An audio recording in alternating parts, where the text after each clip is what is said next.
అందరికీ నమస్కారం అండి. నా పేరు పేరం రాజమోహన్ రెడ్డి. ఇంతవరకు మన ఛానల్ని ఎవరైనా సబ్స్క్రైబ్ చేసుకోకపోతే సబ్స్క్రైబ్ చేసుకోండి.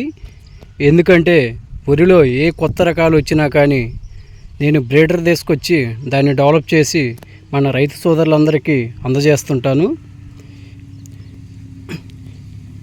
మీరు కానీ సబ్స్క్రైబ్ చేసుకున్నట్టయితే ఏ వీడియో పెట్టినా కానీ మీకు అనేది నేను అప్లోడ్ చేస్తే మన ఛానల్లో అప్లోడ్ చేస్తే మీకు వచ్చేస్తుంది.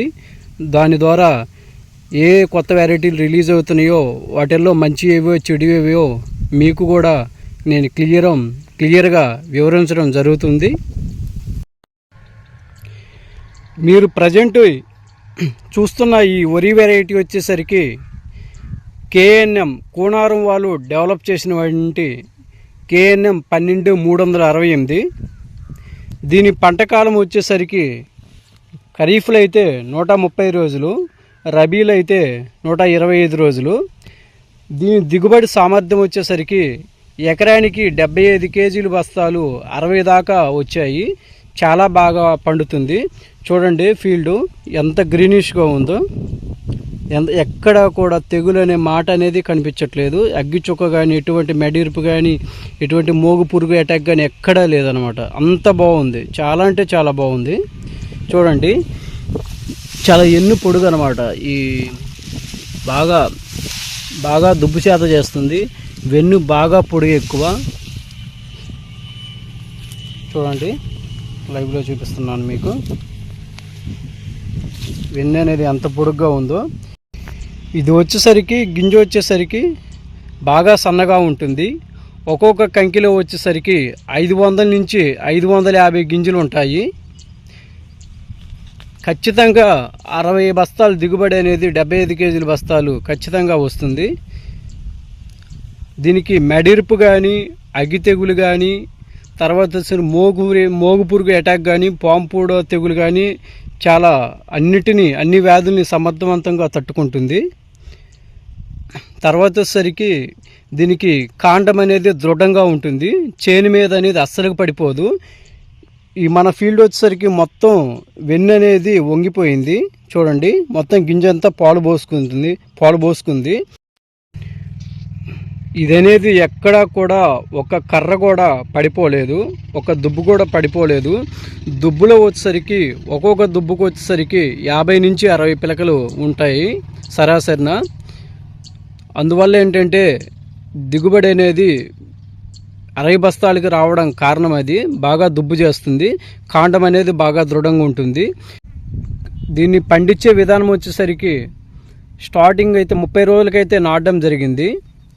నాటిన తర్వాత నాటే ముందు ఒక 10 కేజీలు ఎకరానికి జింకు, ఒక డిఏపి, ఒక అరకట్ట యూరియా వేయడం జరిగింది.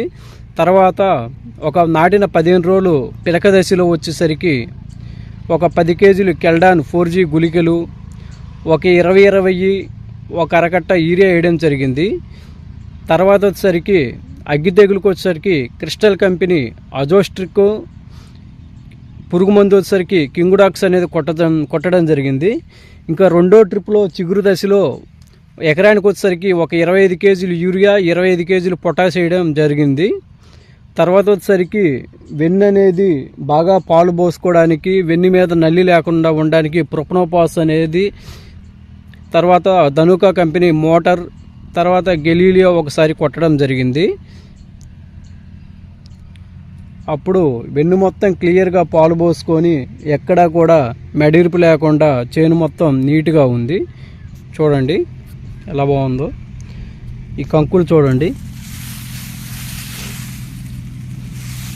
చాలా అంటే చాలా బాగా ఎన్ని తీసిందనమాట. ప్రతి గింజ పాలు పోసుకుంది, ప్రతి గింజ అర్రుంచింది.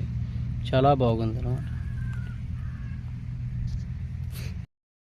ఇది వచ్చేసరికి మనుషుల చేత నీట్గా కోపిచ్చి ఒక వారం రోజులు బాగా ఎండనిచ్చి ఆ తరువాత ట్రాక్టర్ పెట్టి తొక్కిచ్చి నీట్గా కళ్ళం చేసి చెట్లతో తూర్పాలు చేసి తర్వాత ప్రాసెసింగ్ చేసి సీడ్ అనేది ఇవ్వడం జరుగుతుంది.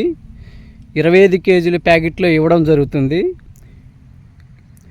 ఏంటంటే మిషన్లు అలా పెడితే బై ఛాన్స్ ఇవి కల్తీలు వచ్చే బెరుకులు వచ్చే ఛాన్స్ ఉంది. అందువల్ల ఏంటంటే నేను మనుషుల చేత కోపిస్తాను క్లియర్గా. అప్పుడేంటంటే నీట్గా ఉంటుంది. అంటే మిషన్లో కూడా క్లియర్గా చేసుకొని కోసుకుంటే ఏం కాదు.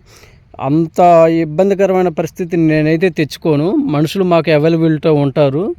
అందువల్ల ఏంటంటే నీట్గా మనుషుల చేత కోపించి ఒక వారం రోజులు ఎండితే బాగా మొలక శాతం కూడా బాగా ఉంటుంది. 25 కేజీలు ప్యాకింగ్ చేసి నా తోటి రైతు సోదరులందరికీ అందజేస్తాను. ఎవరైనా ఈ సీడ్ కావాల్సిన వారు డిస్క్రిప్షన్లో నెంబర్ ఇస్తాను. ఆ నెంబర్కి కాల్ చేయాల్సిందిగా రైతు సోదరులందరినీ కోరుచున్నాను.